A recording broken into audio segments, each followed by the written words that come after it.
the challenge of the Yukon. I'm king, and you husky!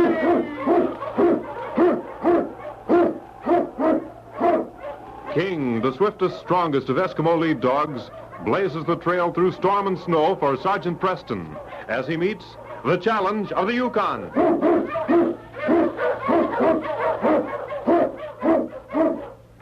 Sergeant Preston was typical of the small band of Northwest Mounted Police who preserved law and order in the Yukon during the gold rush of '98. That was the year that brought over 50,000 men swarming into the Klondike region, and the greed for gold led to frequent violence and bloodshed. But in spite of the odds against them, the force preserved a splendid record in maintaining the right. The challenge of the North was answered, and justice ruled triumphant.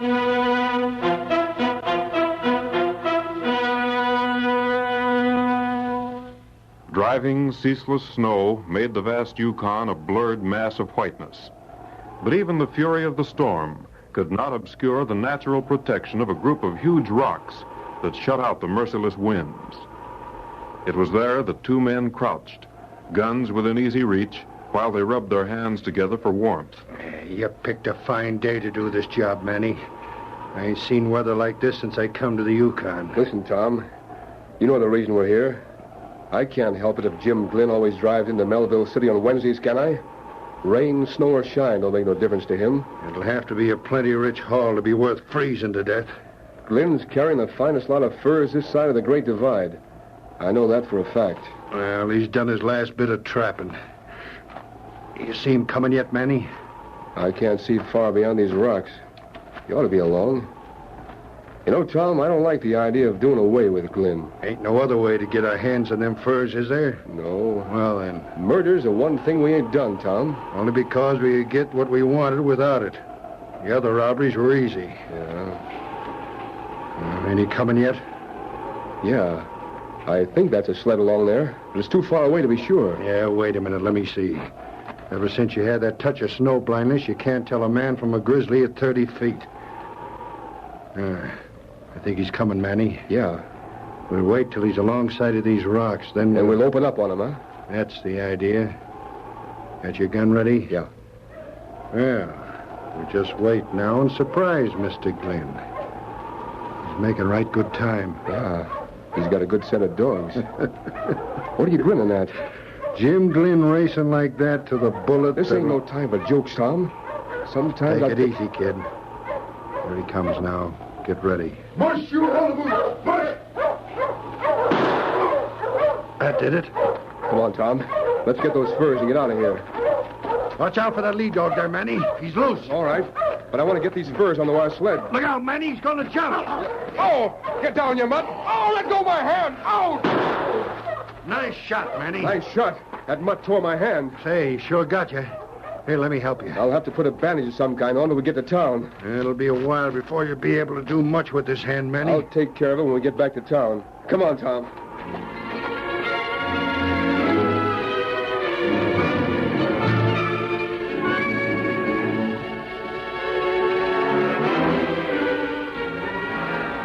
The snow covered tracks almost as soon as they were made, so Sergeant Preston, heading for Melville City, had no way of knowing that he was trailing a murdered man. But as they neared the rocks, the great dog King sensed death in the air. What is it, King, huh? All right, fella, you lead the way. Oh, you huskies. Ho, boys. Why, King, there's nothing but snow. Nuzzling around this snow won't get... King, there's a body here. So this is why you... Why, it's Jim Glynn. He must have been... But why? Shot through the heart. And his dog. So they killed the dog, too. And no wonder you were excited, boy. He's following tracks over those rocks.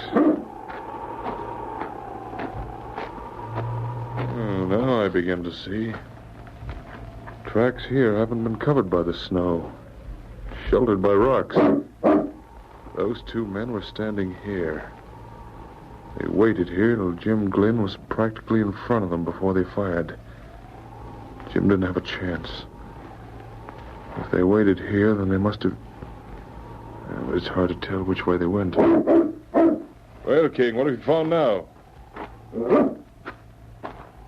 Oh, more tracks, huh? Yeah. Here's a bandana. CN. CN.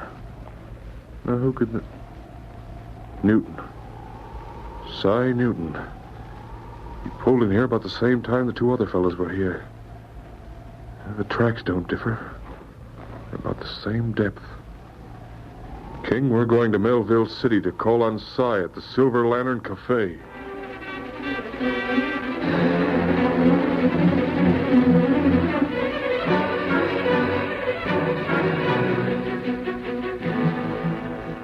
Cy Newton sat at the table in a back room of the Silver Lantern Cafe, resting his head on his hands. In spite of the fact that it was early afternoon, the sun had already gone down. The glimmer of the dingy light thrown from the sputtering oil lamp showed where Cy's Mackinaw lay in a corner of the room, wet with melted snow. Oh, Cy. I didn't know you were here. Hello, Manny. What's the matter? You look like you got something on your mind. I have. Well, what is it? Business is good, ain't it? What happened to your hand? Oh, one of them stray mutts bit me. I've got to fix the dressing. He sure tore into you.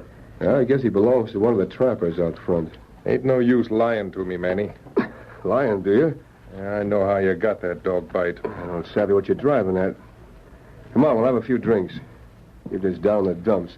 Oh, Manny, I ain't just down in the dumps. I know how you got that dog bite, and I know where you got it. What do you mean? I mean we're through, Manny. I've been keeping quiet for a long time now, but there's a limit to everything. What I saw today was... All right, Cy, let's have it. Come on. Well, I knew when you was taking cash from the safe, Manny. But I figured if you needed it, that was your business, so I didn't say anything.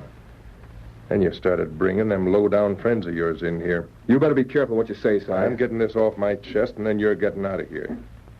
Even when them mangy-looking crooks was fleecing everyone who'd play a game of poker with them.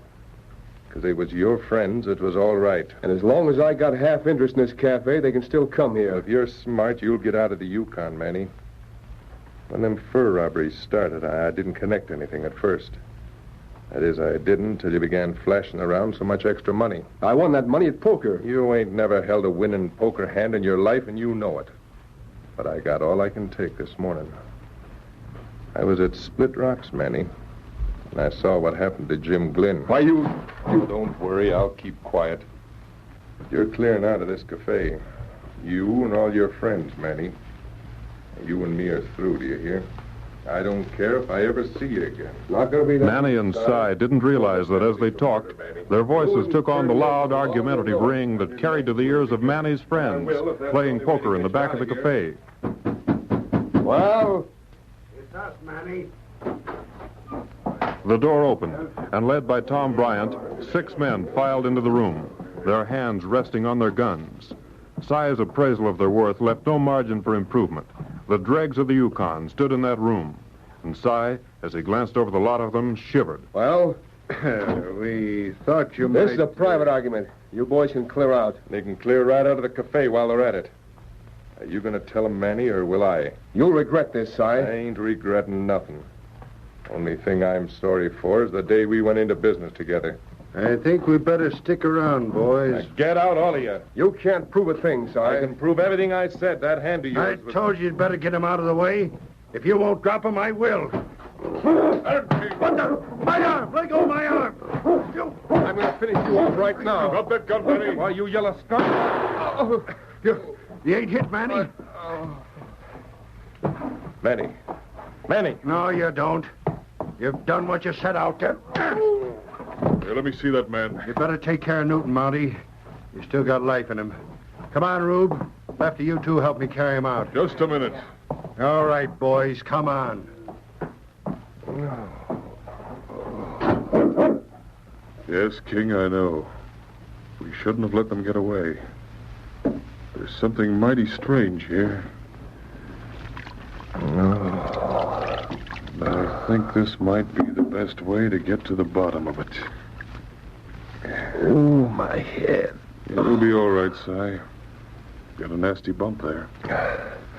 You saw it all, Sergeant Preston. No, Si, I didn't see it all. I saw Manny draw his gun.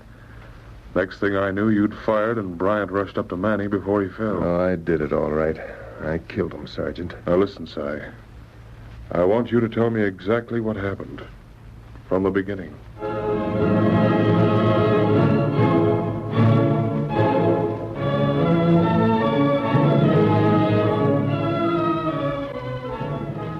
Then when I tried to go up to him, Bryant... Yes, I know.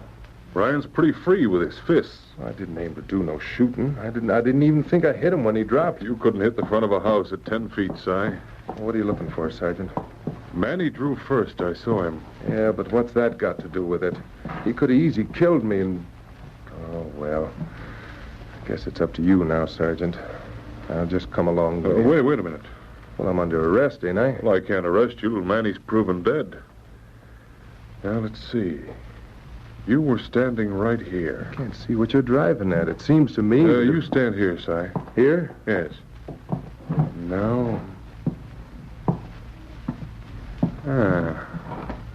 I thought so. What? I've got a murderer to catch, Si, and I need your help.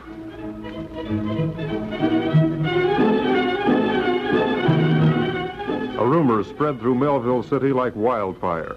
As one man told another, the story gained importance. Soon even the most incredulous of the miners were repeating the news. Sergeant Preston brought Jim Glynn into Melville City on his sled.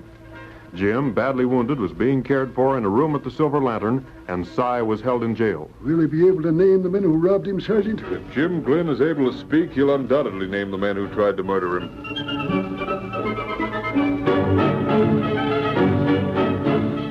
The miners and trappers who frequented the Silver Lantern speculated. Was Si responsible for the robbery as well as for the murder of Manny? Si confessed yet, Sergeant? Si refuses to talk.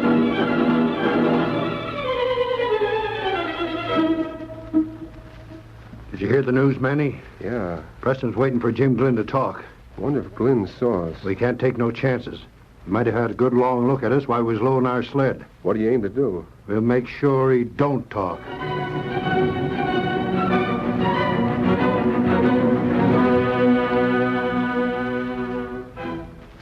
Late the next night, two men approached the back entrance to the Silver Lantern Cafe.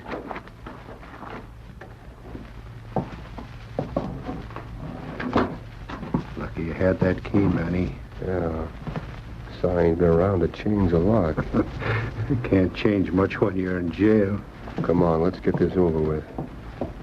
I don't know why you're so dead set in making sure you get him this time.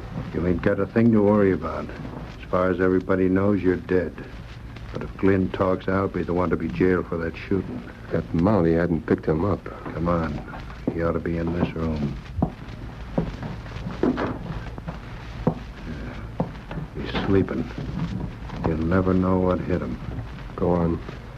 Let him have it before he wakes up. You're covered. Drop that gun, Bryant. Preston! Reckon I can get up now, eh, Sergeant? Yes, Si. You can help tie your ghost friend here.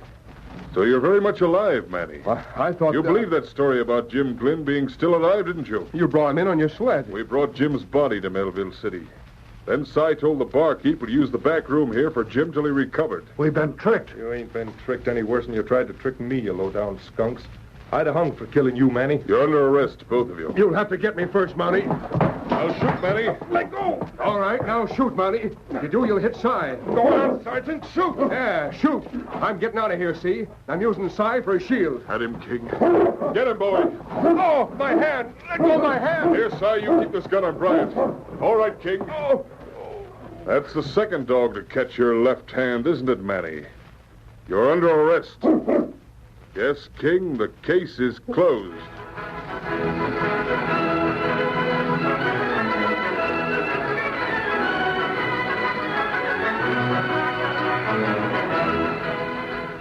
Challenge of the Yukon, a copyrighted feature of the Challenge of the Yukon Incorporated, brought to you every Saturday at this time, originated in the transcription studios of WXYZ Detroit. The characters and events in tonight's drama were fictitious. Bill Morgan speaking. This is the Michigan Radio Network.